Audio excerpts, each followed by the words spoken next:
Today I have the honor of welcoming my friend, Prime Minister Benjamin Netanyahu, to the White House.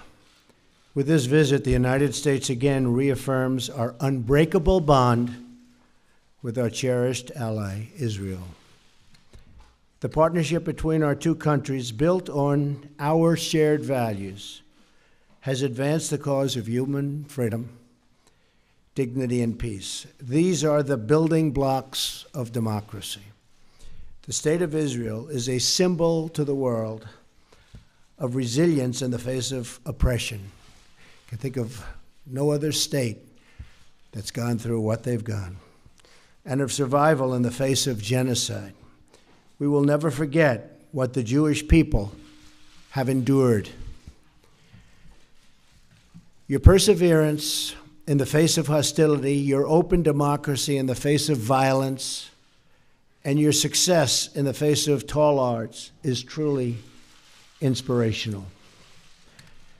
The security challenges faced by Israel are enormous, including the threat of Iran's nuclear ambitions, which I've talked a lot about. One of the worst deals I've ever seen is the Iran deal. My administration has already imposed new sanctions on Iran, and I will do more to prevent Iran from ever developing, ever, a nuclear weapon. Our security assistance to Israel is currently at an all-time high, ensuring that Israel has the ability to defend itself from threats, of which there are, unfortunately, many. Both of our countries will continue and grow. We have a long history of cooperation in the fight against terrorism and the fight against those who do not value human life. America and Israel are two nations that cherish the value of all human life. This is one more reason why we reject unfair and one-sided actions against Israel at the United Nations. Just treated Israel, in my opinion, very, very unfairly. Or other international forums, as well as boycotts that target Israel. Our administration is committed to working with Israel and our common allies in the region towards greater security and stability. That includes working toward a peace agreement between Israel and the Palestinians. The United States will encourage a peace and really a great peace deal. We'll be working on it very, very diligently. Very important to me also, something we want to do. But it is the parties themselves who must directly negotiate such an agreement. We'll be beside them. We'll be working with them. As with any successful negotiation, both sides will have to make compromises. You know that, right? Both sides. I want the Israeli people to know that the United States stands with Israel in the struggle against terrorism. As you know, Mr. Prime Minister, our two nations will always condemn terrorist acts. Peace requires nations to uphold the dignity of human life and to be a voice for all of those who are endangered and forgotten. Those are the ideals to which we all and will always aspire and commit. This will be the first of many productive meetings, and I again, Mr. Prime Minister, thank you very much for being with us today. Mr. Prime Minister, thank you.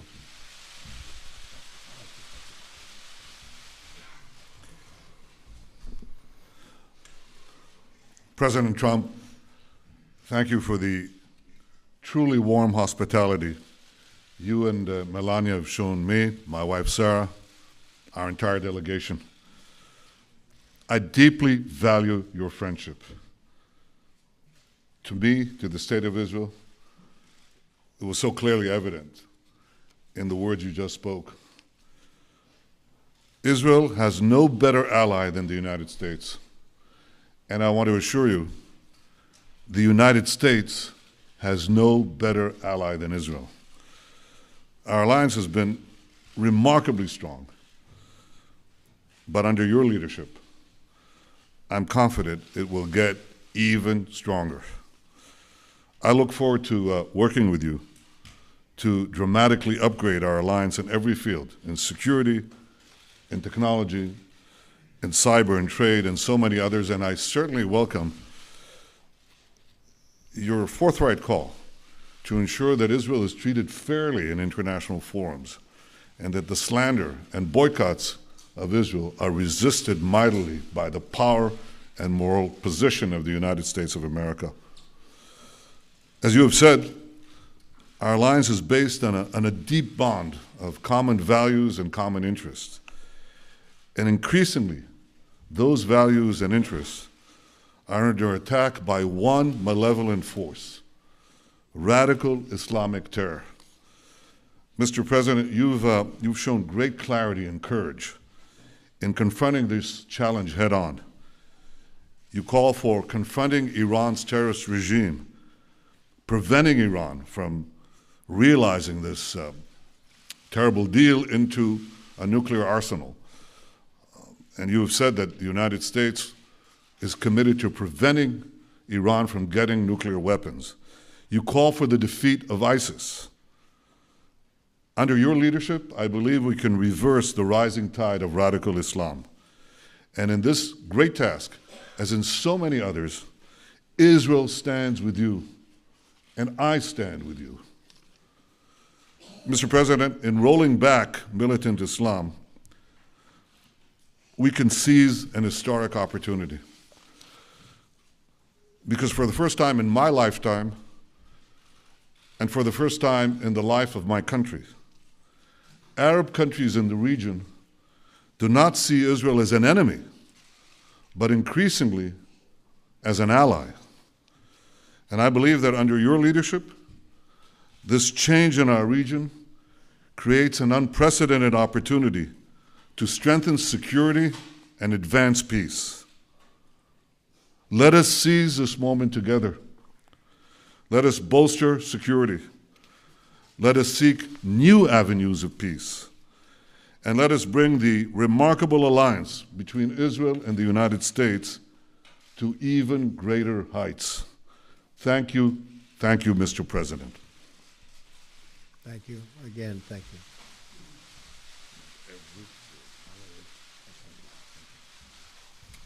We'll take a couple of questions. David Brody, that's Christian Broadcasting. David? Thank you, Mr. President, Mr. Prime Minister. Both of you have criticized the Iran nuclear deal and at times even called for its repeal. I'm wondering if you're concerned at all as it relates to not just the National Security Advisor, Michael Flynn, who is recently no longer here, but also some of those events that have been going on with communication in Russia, if that is going to hamper this deal at all, and whether or not it would keep Iran from becoming a nuclear state. And secondly, on the settlement issue, are you both on the same page? How do you exactly term that as it relates to the settlement issue? Thank you. Michael Flynn, General Flynn, is a wonderful man. I think he's been treated very, very unfairly by the media, as I call it, the fake media in many cases. And I think it's really a sad thing that he was treated so badly. I think in addition to that, from intelligence, papers are being leaked, things are being leaked. It's criminal action, criminal act. And it's been going on for a long time, before me, but now it's really going on. And people are trying to cover up for a terrible loss that the Democrats had under Hillary Clinton. I think it's very, very unfair what's happened to General Flynn, the way he was treated, and the documents and papers that were illegally, I stress that, illegally leaked. Very, very unfair. As far as settlements, I'd like to see you hold back on settlements for a little bit. We'll work something out, but I would like to see a deal be made. I think a deal will be made. I know that every president would like to. Most of them have not started till late because they never thought it was possible. And it wasn't possible because they didn't do it. but Bibi and I have known each other a long time. A smart man, great negotiator, and I think we're going to make a deal. It might be a bigger and better deal than people in this room even understand. That's a possibility. So let's see what we do. Let's try it. Doesn't sound too optimistic, but that's he's a good negotiator. That's the art of the deal. I also want to thank. I also want to thank Sarah. Could you please stand up? You're so lovely, and you've been so nice to Melania. I appreciate it very much.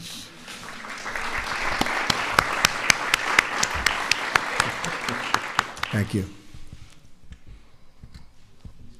Your turn. Was it Udi Segal? Yeah, please, go ahead. Thank you very much. Mr. President, in your vision for the new Middle East peace, are you ready to give up of the notion of two-state solution that was adopted by previous administration? And will you be willing to hear different ideas from the prime ministers, as some of his partners are asking him to do, for example, annexation of parts of the West Bank and unrestricted settlement constructions? And one more question, are you going to fulfill your promise to move the U.S. Embassy in Israel to Jerusalem, and if so, when? And Mr. Prime Minister, did you come here tonight to tell the President that you are backing off the two-state solution? Thank you. So I'm looking at two-state and one-state, and I like the one that both parties like. I'm very happy with the one that both parties like. I can live with either one. I thought for a while the two-state looked like it may be the easier of the two. But honestly, if Bibi and if the Palestinians, if Israel and the Palestinians are happy, I'm happy with the one they like the best. As far as the embassy moving to Jerusalem, I'd love to see that happen. We're looking at it very, very strongly. We're looking at it with great care, believe me. And we'll see what happens. Okay? Thank you. I read yesterday that an American official said that if you ask 5 people what 2 states would look like, you'd get 8 different answers. Well, Mr. President, if you asked 5 Israelis, you'd get 12 different answers. But rather than deal with labels, I want to deal with substance. And it's something I've hoped to do for years in a world that's absolutely fixated on labels and not on substance. So here's the substance. There are 2 prerequisites for peace that I laid out several years ago, and they haven't changed. First, the Palestinians must recognize the Jewish state. They have to stop calling for Israel's destruction. They have to stop educating their people for Israel's destruction. Second, in any peace agreement, Israel must retain the overriding security control over the entire area west of the Jordan River, because if we don't, we know what will happen. Because otherwise, we'll get another radical Islamic terrorist state in the Palestinian areas, exploding the peace, exploding the Middle East. Now, unfortunately, the Palestinians vehemently reject both prerequisites for peace. First, they continue to call for Israel's destruction inside their schools, inside their mosques, inside the textbooks. You have to read it to believe it. They even deny, Mr. President, our historical connection to our homeland. And I suppose you have to ask yourself, why are Jews called Jews? Well, the Chinese are called Chinese because they come from China. The Japanese are called Japanese because they come from Japan. Well, Jews are called Jews because they come from Judea. This is our ancestral homeland. Jews are not foreign colonialists in Judea. So unfortunately, the Palestinians not only deny the past, they also poison the present. They name public squares in honor of mass murderers who murdered Israelis, and I have to say, who also murdered Americans. They pay monthly salaries to the families of murderers, like the family of the terrorist who killed Taylor Force, a wonderful young American, a West Point graduate, who was stabbed to death while visiting Israel. So this is the source of the conflict. The persistent Palestinian refusal to recognize a Jewish state in any boundary, this persistent rejectionism, that's the reason we don't have peace. Now that has to change. I want it to change. not only have I not abandoned these two prerequisites of peace, they become even more important because of the rising tide of fanaticism that has swept the Middle East and has also, unfortunately, infected Palestinian society. So I want this to change. I want those two prerequisites of peace, substance, not labels. I want them reinstated. But if anyone believes that I, as Prime Minister of Israel, responsible for the security of my country, would blindly walk into a Palestinian terrorist state that seeks the destruction of my country, they're gravely mistaken. The two prerequisites of peace, recognition of the Jewish state, and Israel's security needs west of the Jordan, they remain pertinent. We have to look for new ways, new ideas on how to reinstate them and how to move peace forward. And I believe that the great opportunity for peace comes from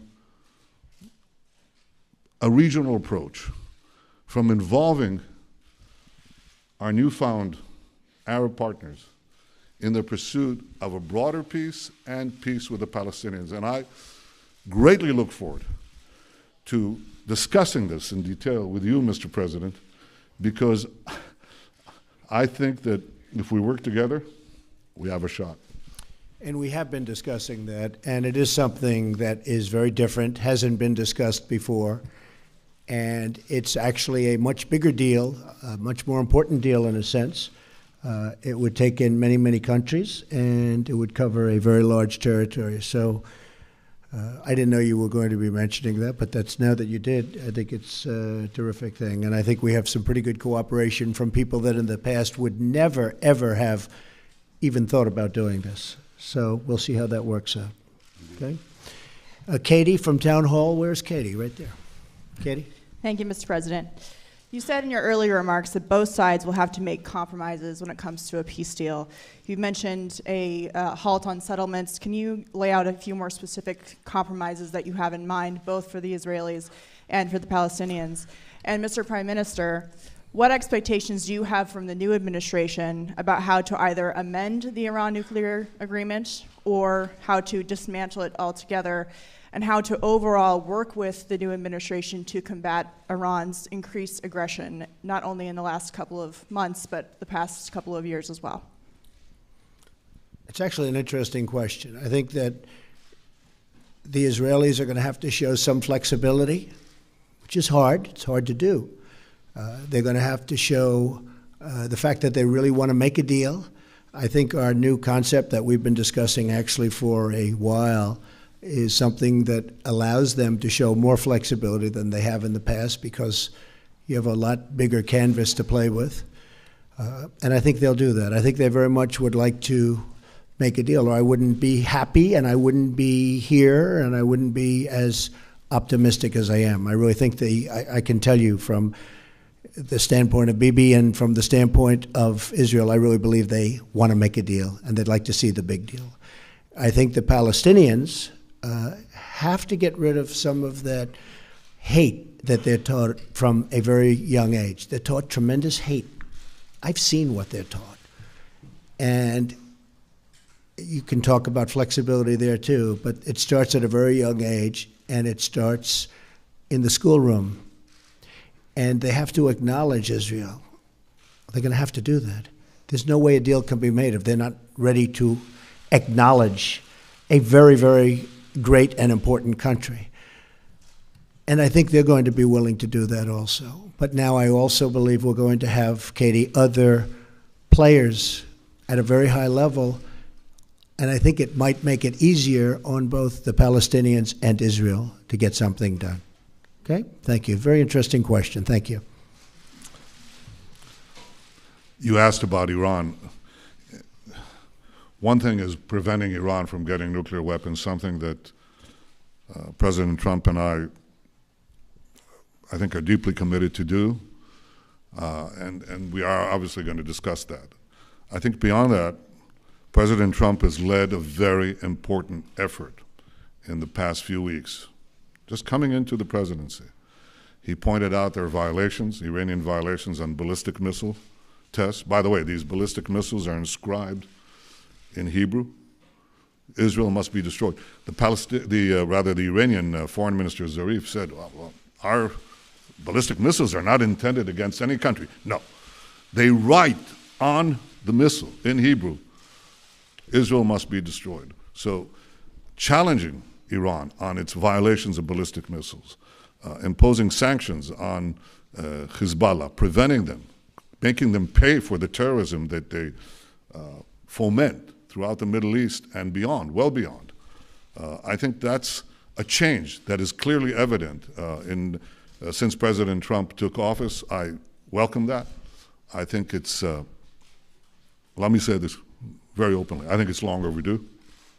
And I think that if we work together, and not just the United States and Israel, but so many others in the region who see eye to eye on the great magnitude and danger of the Iranian threat, then I think we can roll back Iran's aggression and danger. And that's something that is important for Israel, the Arab states, but I think it's vitally important for America. These guys are developing ICBMs. They're developing, they want to get to a nuclear arsenal, not a bomb, 100 bombs. And they want to have the ability to launch them everywhere on Earth, and including, and especially, eventually, the United States. So this is something that is important for all of us.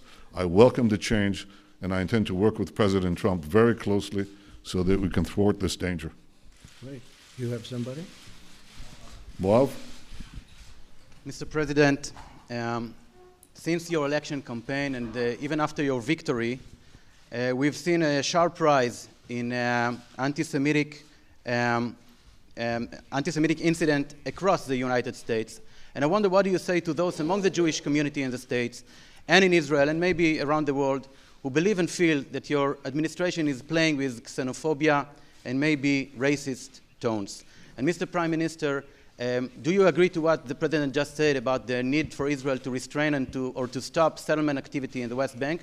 And a quick follow-up on my friend's questions. Simple question. Do you back off from your vision to the end of the conflict of two-state solution as you lay out in Bar Ilan speech, or you still support it? Thank you.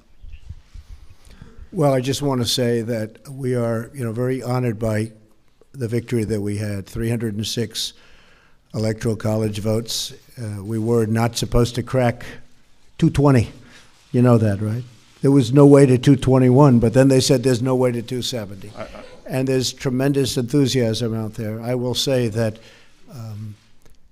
we are going to have peace in this country. We are going to stop crime in this country. We are going to do everything within our power to stop long simmering racism and every other thing that's going on, because a lot of bad things have been taking place over a long period of time. I think one of the reasons I won the election is we have a very, very divided nation, very divided. And hopefully I'll be able to do something about that. And it was something that was very important to me. As far as people, Jewish people, so many friends, a daughter who happens to be here right now, a son-in-law, and 3 beautiful grandchildren. I think that you're going to see a lot different United States of America over the next 3, 4, or 8 years. I think a lot of good things are happening, and you're going to see a lot of love. You're going to see a lot of love. Okay? Thank you. I believe that the issue of the settlements is not the core of the conflict, nor does it really drive the conflict. I think it's an issue. It has to be resolved in the context of peace negotiations. And I think we also are going to speak about it, President Trump and I, so we can arrive at an understanding, so we don't keep on bumping into each other all the time on this issue, and we're going to discuss this. On the question you said, you just came back with your question to the problem that I said. It's the label. What does Abu Mazen mean by 2 states, okay? What does he mean? A state that doesn't recognize the Jewish state, a state that basically is open for attack against Israel? What are we talking about? Are we talking about Costa Rica, or are we talking about another Iran? So obviously it means different things. I told you what are the conditions that I believe are necessary for an agreement. It's the recognition of the Jewish state, and it's Israel's security control of the entire area. Otherwise, we're just fantasizing. Otherwise, we'll get another failed state, another terrorist Islamist dictatorship that will not work for peace, but work to destroy us, but also destroy any hope for a peaceful future for our people. So I've been very clear about those conditions, and they haven't changed. I haven't changed. If you read what I said 8 years ago, it's exactly that. And I repeated that again and again and again. If you want to deal with labels, deal with labels. I'll deal with substance. And finally, if I can respond to something that I know from personal experience. I've known President Trump for many years. And to allude to him, or to his people, his team, some of whom I've known for many years too. Can I reveal, Jared, how long we've known you? Well, he was never small. He was always big. He was always tall. But I've known the president, and I've known his family and his team for a long time. And there is no greater supporter of the Jewish people and the Jewish state than President Donald Trump. I think we should put that to rest. Thank you very much. Very nice. I appreciate that very much.